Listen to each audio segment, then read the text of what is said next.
Hey guys, I'm sorry I'm so out of breath. I've had a rough morning. It's only 9 a.m. and it's been a rough week, it's been a rough month. The whole semester has been really rough actually and so hectic. And I only practiced the speech 17 times, and the first couple times I just kept stuttering and I wasn't doing well. And then the other few times I kept skipping main points and I got like 2 minutes and then I was under time and I'm nervous and when I get nervous, I get gassy, and I'm sorry to everyone in my row and everyone up here right now, and everyone that's been around me, but it sucks. I'm gonna get gassy. I want to cry, and bear with me. So if I came up here with that lack of confidence, do you guys really think I would have a good delivery? Of course not. There's no way. And that's what my speech is about today. The self-fulfilling prophecy, which basically states if you have a positive outlook, positive expectations, the outcome will most likely be positive, and vice versa.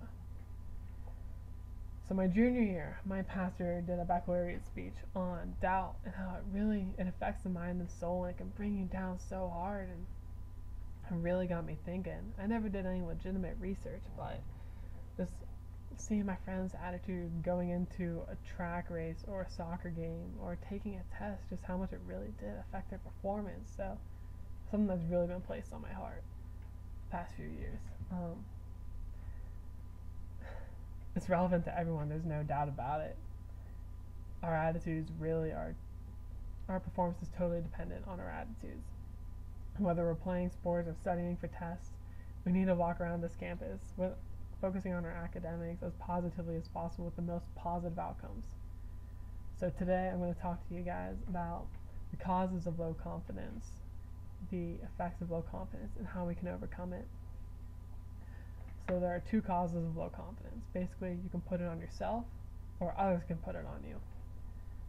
An example of putting it on yourself was last year I was playing soccer with a team that I wasn't very familiar with, and I just didn't start off well, and I just didn't have good touches, and I just kept digging the hole deeper and deeper, and it sucked, and I just couldn't bring myself back up for that whole first game. It was bad, and it's really just brought myself down so much.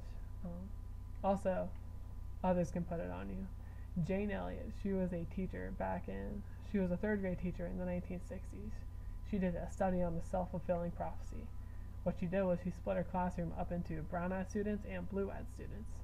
She said the blue-eyed students were superior to the brown-eyed.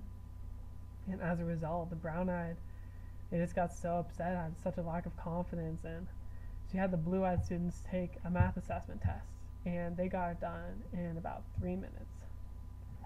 So now that we discussed the causes of low confidence, we'll talk about the effects.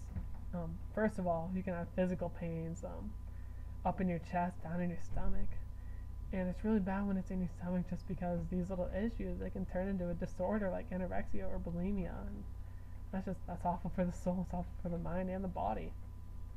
Also, poor performance is really what I want to focus and hit on. Whether you believe it or not, it is proven that our performance is contingent on our attitudes. And going back to Jane Elliott, the blue-eyed students, they got the math assessment done in 3 minutes.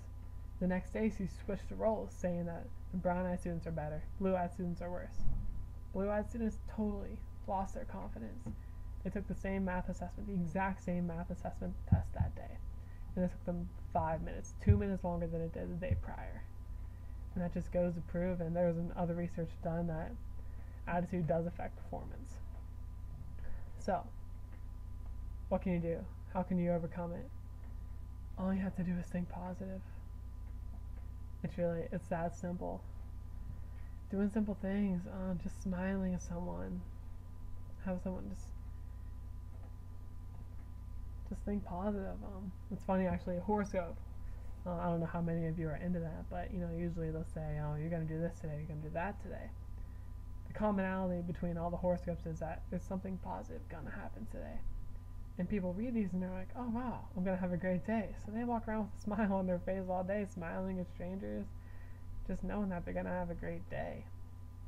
And that's great, and it does the heart good. And so wake up telling yourself that every morning. I promise it'll make a world of difference. So, in conclusion, to restate the points, we covered the causes of low confidence, the effects of low confidence, how to overcome it. I don't have to persuade you guys into telling you that your attitude affects your performance. So that is a proven fact, research based. I really want to persuade you guys though to just be positive and hit everything hard with that confidence, and I promise you're going to do better. You have to believe in yourself, mind over matter. And I want to leave you guys off with this quote. If you think you can, you can. If you think you can't, you're right. I want to thank you guys for your time. I appreciate you listening. And if you guys want to talk about this in more depth, I'd love to. Whenever you see me at the Commons around campus, whenever. Alright, guys.